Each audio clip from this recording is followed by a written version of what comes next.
Voltamos à Terra muitas vezes, permanecendo em suas sociedades com pequenos intervalos desde o início de 1906.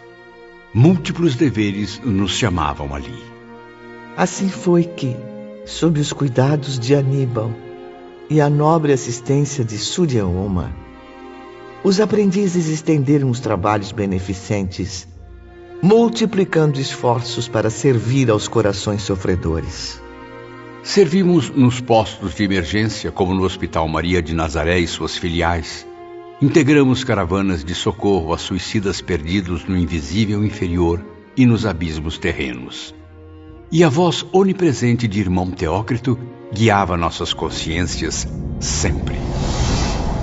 Coragem e cautela, meus amigos. Sigam os rastros dos responsáveis pela vigilância, aprendendo com eles a caça aos terríveis chefes de falanges espirituais mistificadoras, trevosas. Não vacilem diante desses perseguidores que induzem almas indefesas ao suicídio.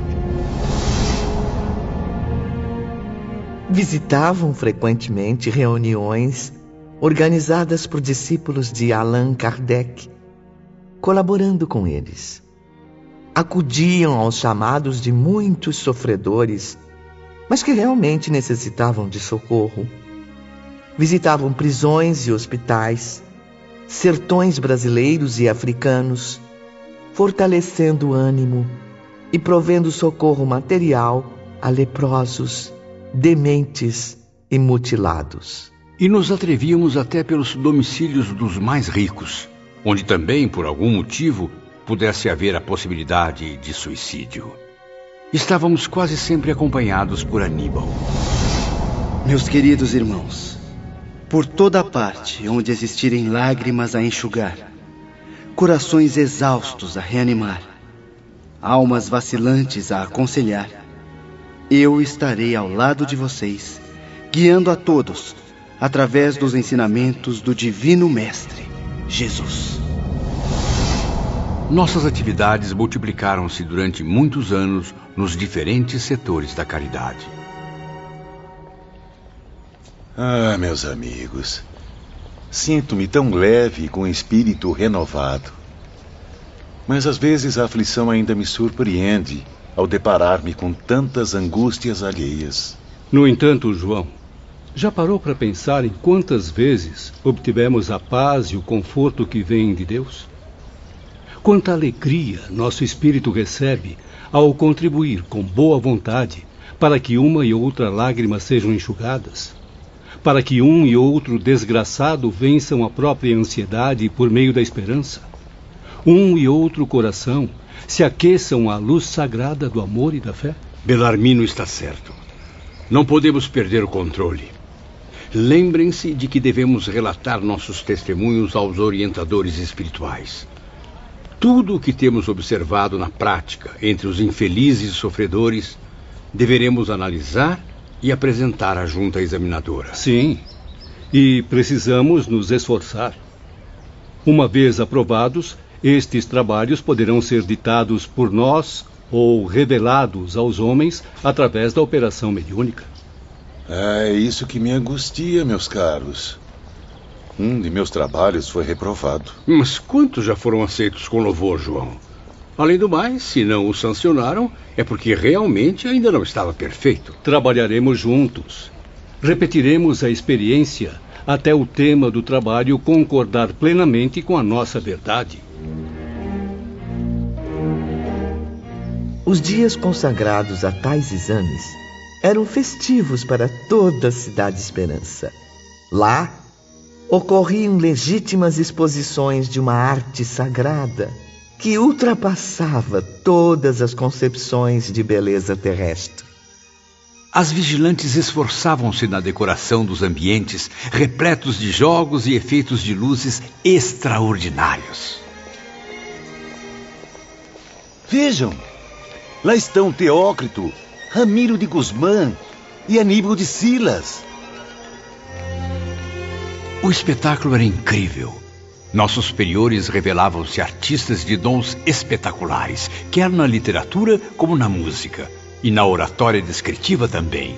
lembrando aos ouvintes que oratória descritiva é a exposição mental, através de imagens, das produções que os próprios espíritos realizam.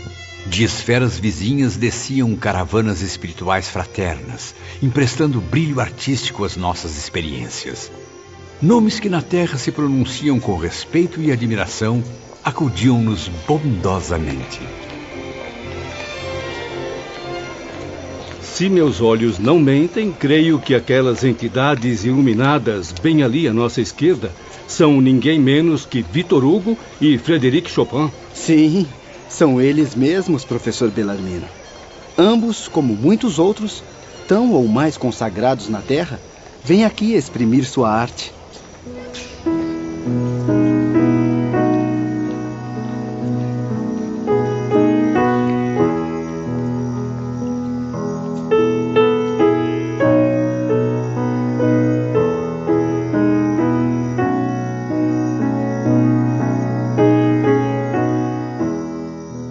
Os aprendizes tiveram assim a ocasião de ouvir o grande compositor, sempre consagrando à arte ou à literatura as suas melhores energias mentais.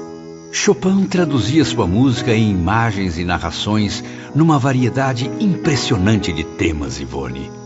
Por sua vez, o genial Victor Hugo também nos oferecia belíssimas lições.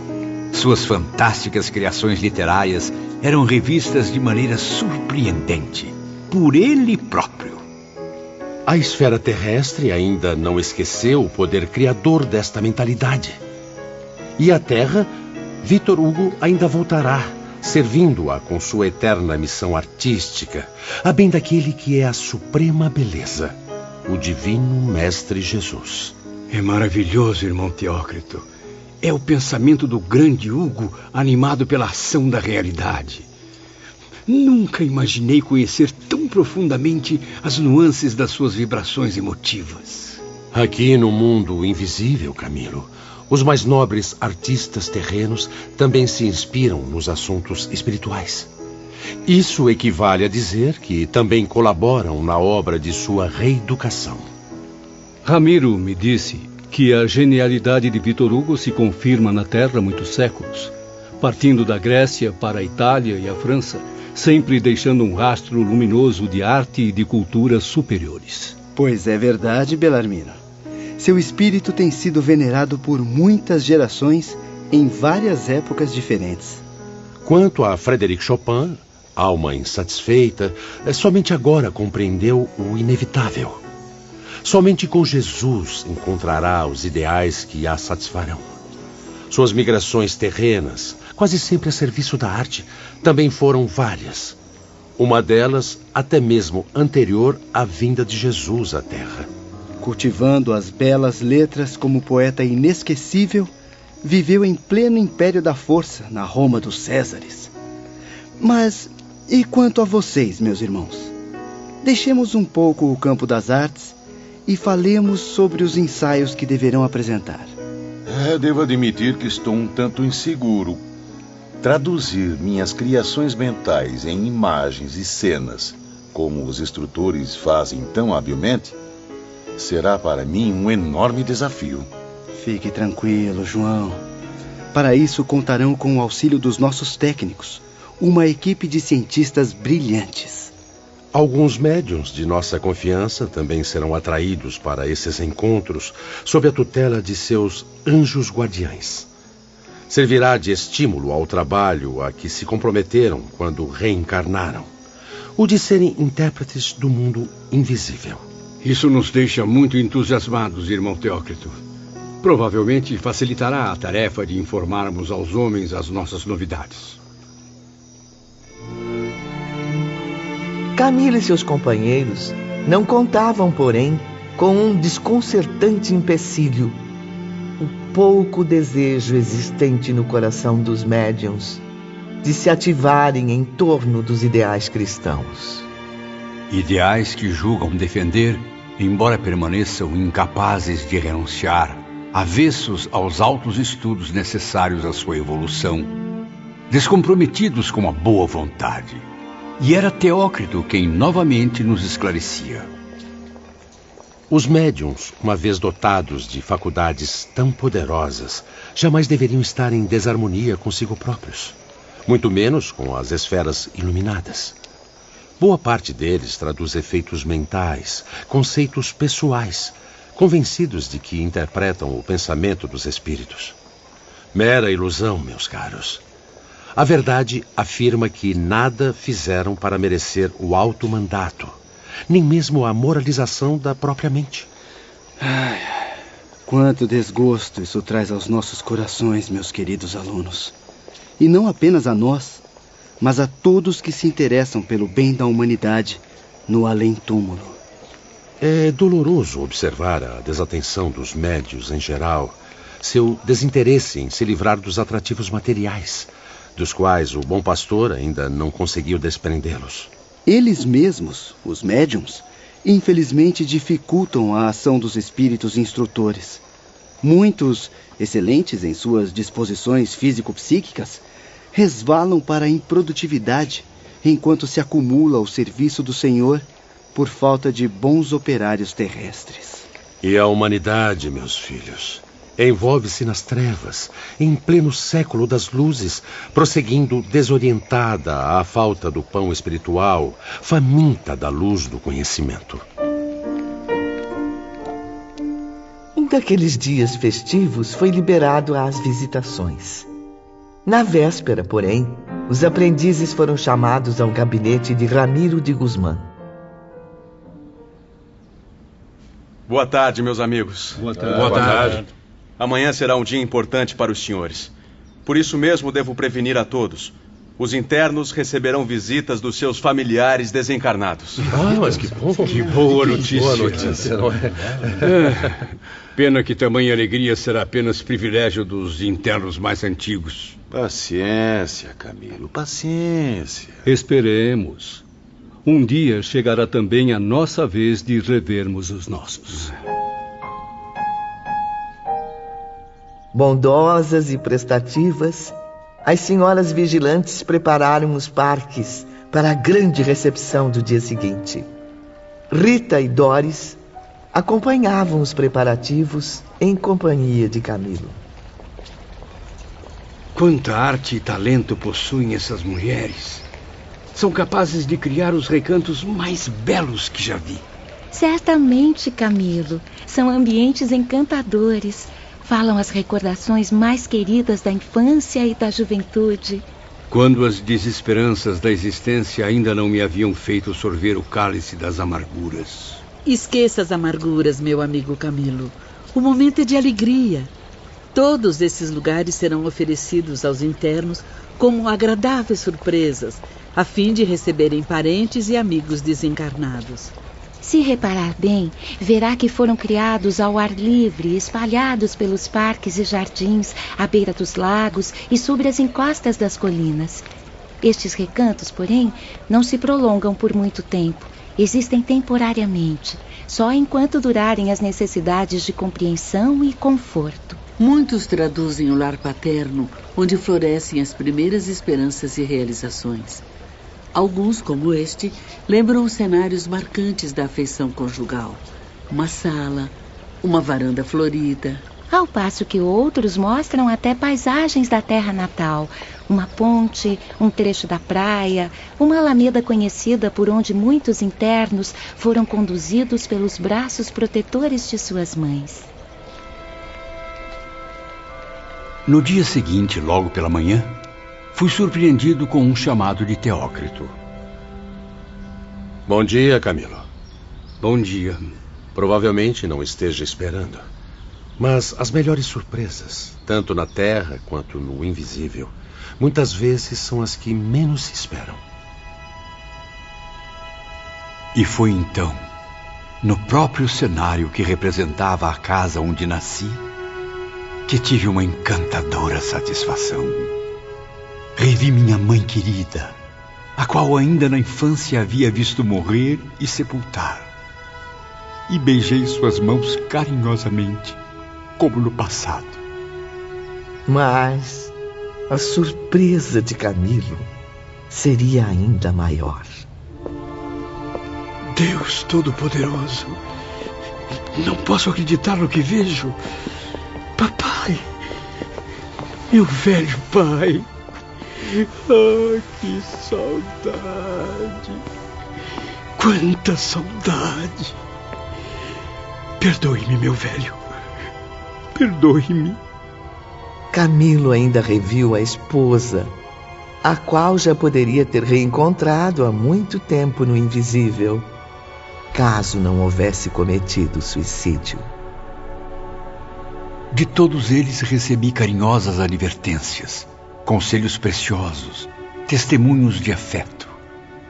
E reparei que nenhum me pedia satisfações sobre o meu ato brutal. Recebi-os como se estivéssemos em nosso antigo lar terreno, os mesmos móveis, a mesma decoração, o mesmo ambiente que eu conhecia tão bem. Doris e Rita haviam preparado tudo. Nenhum detalhe foi esquecido para que Camilo revivesse as impressões dos verdadeiros laços familiares. Na verdade, como ambas afirmariam mais tarde, os próprios internos, sem perceber, forneciam elementos para que tudo fosse realizado assim. Os seus superiores, também instrutores e educadores, são legítimos agentes da caridade. Examinando seus pensamentos e impressões mentais mais queridas, descobrem a melhor forma de recuperar o seu ânimo. Tudo nos é transmitido então por meio de mapas e visões, a fim de que a reprodução dos ambientes seja a mais confortadora possível. No entanto, vocês necessitam de toda a serenidade, da maior lucidez possível, para que aproveitem ao máximo a aprendizagem a ser feita. Durante o inesquecível reencontro com meus pais e esposa, infelizmente tive também uma surpresa desagradável. Era papai quem me revelava. Pobre filho querido. Nada podemos fazer a seu favor, Camilo. A situação é muito delicada. O suicídio não concede a você, meu filho, nenhum benefício. Ah, minha mãe. O que foi fazer comigo? Quanta vergonha, mamãe. Força, meu filho. Muita fé em Maria, mãe de Jesus, que há de aliviar suas angústias. Dias menos dolorosos virão para iluminar sua consciência.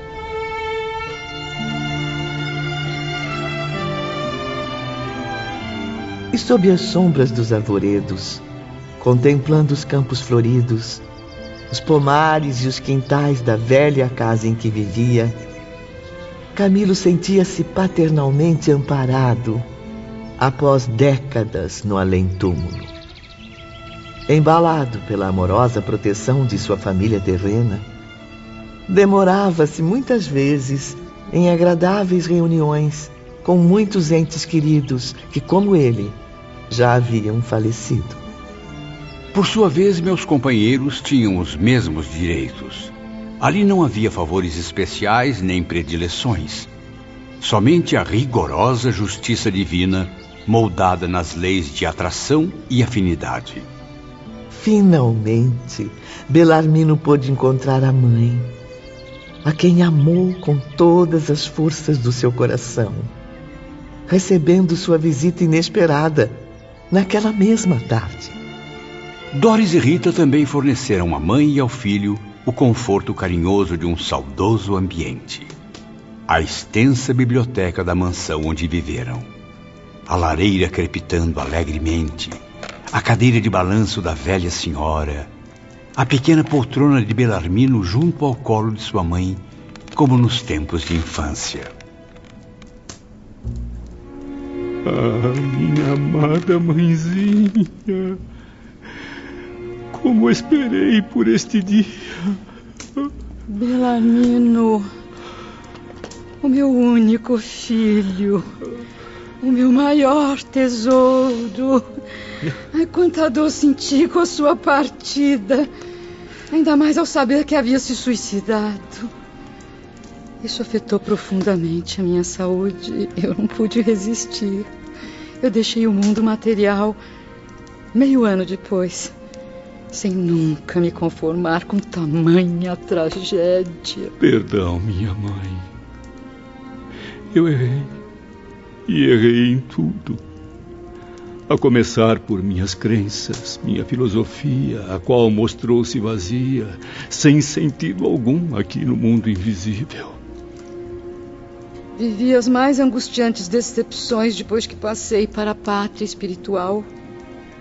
Julgando encontrar o esquecimento no ventre da natureza, deparei-me viva após a morte, viva e torturada por muitas mágoas, meu filho.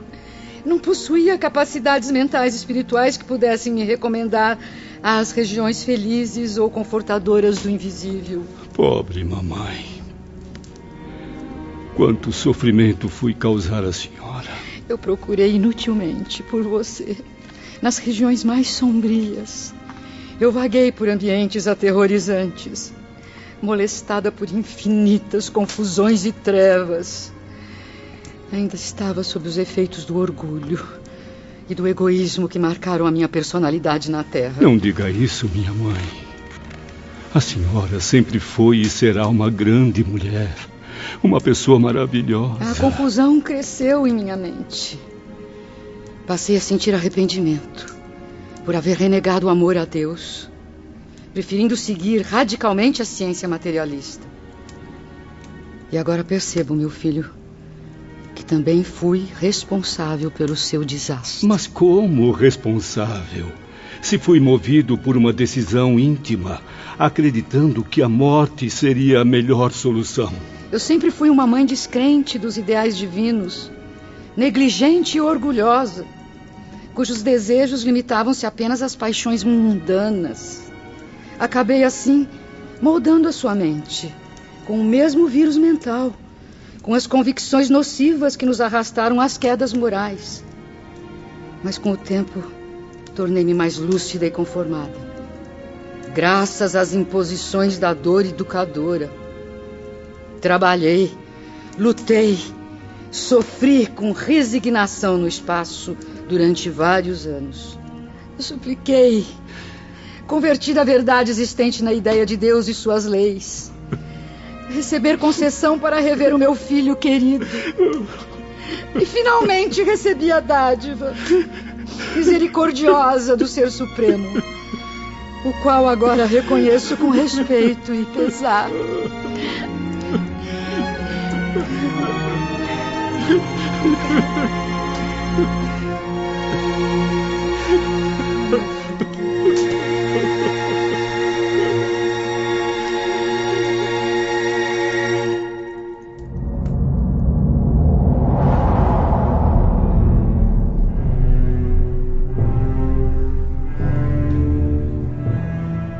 Dois anos mais tarde, outro acontecimento marcava intensamente o espírito de Camilo. Durante uma das aulas de Epaminondas, ele recebia a notícia: Camilo Cândido Botelho, chegou a sua vez de extrair as lembranças das encarnações passadas. Por gentileza, mestre, confesso que fui apanhado de surpresa. Eu não me sinto preparado. Poderíamos adiar meus testemunhos para a próxima aula? Seus testemunhos são também os de todos aqui, meu caro aprendiz. E como deve saber, é urgente que recupere o tempo perdido, o aprendizado que deveria ter absorvido em vidas passadas. Venha, sente-se aqui. O Tribunal da Suprema Justiça deseja e precisa ouvir seus depoimentos para o seu próprio bem. Cuidadosamente, os auxiliares o prepararam, tal como conviria ao réu, que frente a frente com o Tribunal da Consciência seria examinado. Os instrutores rodearam Camilo, desferindo fluidos poderosos sobre seu espírito fragilizado. Era como se fossem médicos que operassem a minha alma, expondo sua anatomia para que eu mesmo a examinasse, descobrindo a origem dos males que me perseguiam. Intuições de angústia atacavam o meu íntimo.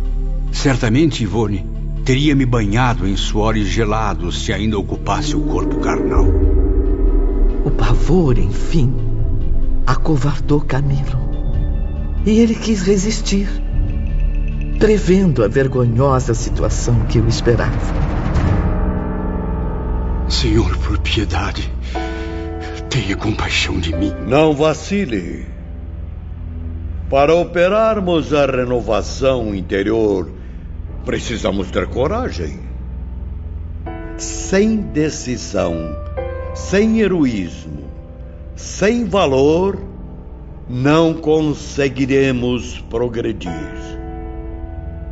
Não acharemos para a glória. Lembre-se de que os covardes são punidos com a própria inferioridade, com a degradação de que se cercam. Seja forte, porque o Todo-Poderoso premia as almas valorosas com a satisfação da vitória.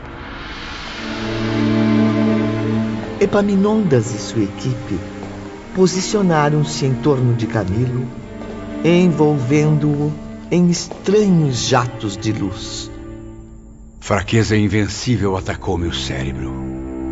Logo depois passaram a surgir incríveis reproduções erguidas dos depósitos da alma. Aos poucos reanimava-se à minha presença toda a minha longa série de vidas planetárias. Tive a impressão magnífica de me encontrar diante do meu próprio eu, ou do meu duplo, se assim posso me expressar. Era como se, à frente de um espelho, Camilo assistisse ao que ia surgindo na própria memória. Eu te ordeno, ó Espírito criado para a perfeição no seio divino. Volta ao ponto de partida. Estuda no livro que traz dentro de ti as lições que as experiências proporcionam. E aprende contigo mesmo o cumprimento do dever, o respeito à lei daquele que te criou. Planeja, pois, tu mesmo, os programas de resgates que te convém. Assim alcançarás a glória para alçar voos ao seio eterno de onde partiste. Lentamente, já não distinguia Epaminondas, sequer o conhecia, nem me recordava dos meus companheiros do instituto. No entanto, Camilo não adormeceu. Continuava lúcido e raciocinava, refletia, pensava, agia na posse absoluta de si mesmo. Perdia, porém, a lembrança do presente e mergulhava a consciência no passado. Então senti-me vivendo no ano 33 da Era Cristã. Eu, no entanto, não recordava simplesmente. Eu vivia essa época. Estava nela como realmente estive. Jerusalém passava por horas tumultuadas nessa manhã de sol quente. Encontrei-me possuído de alegria diabólica, indo e vindo pelas ruas repletas de forasteiros. Prestem atenção, meus alunos.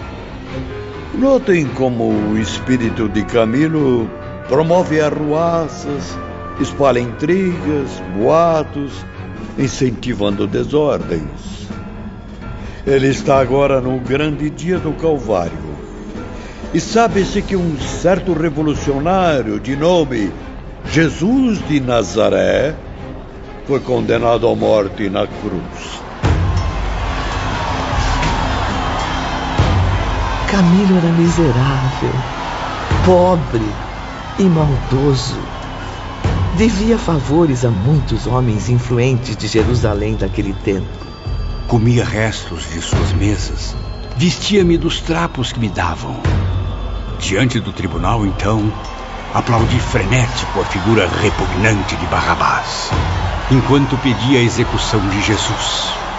Sim, sentia prazer em assistir a tragédias, contemplar a desgraça de inocentes, aos quais desprezava, considerando-os covardes.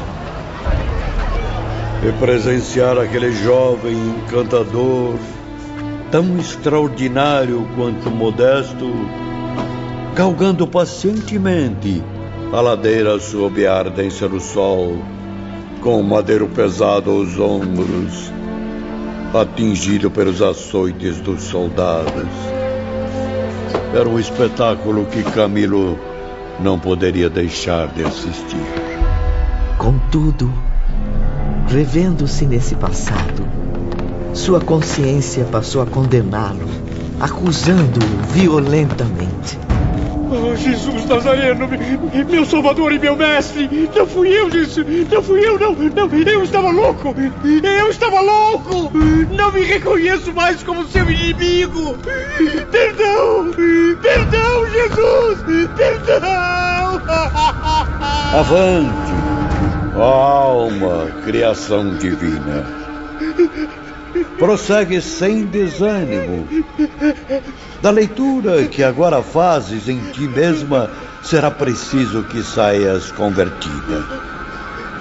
Que passe a servir o Mestre Jesus, que ontem apedrejaste.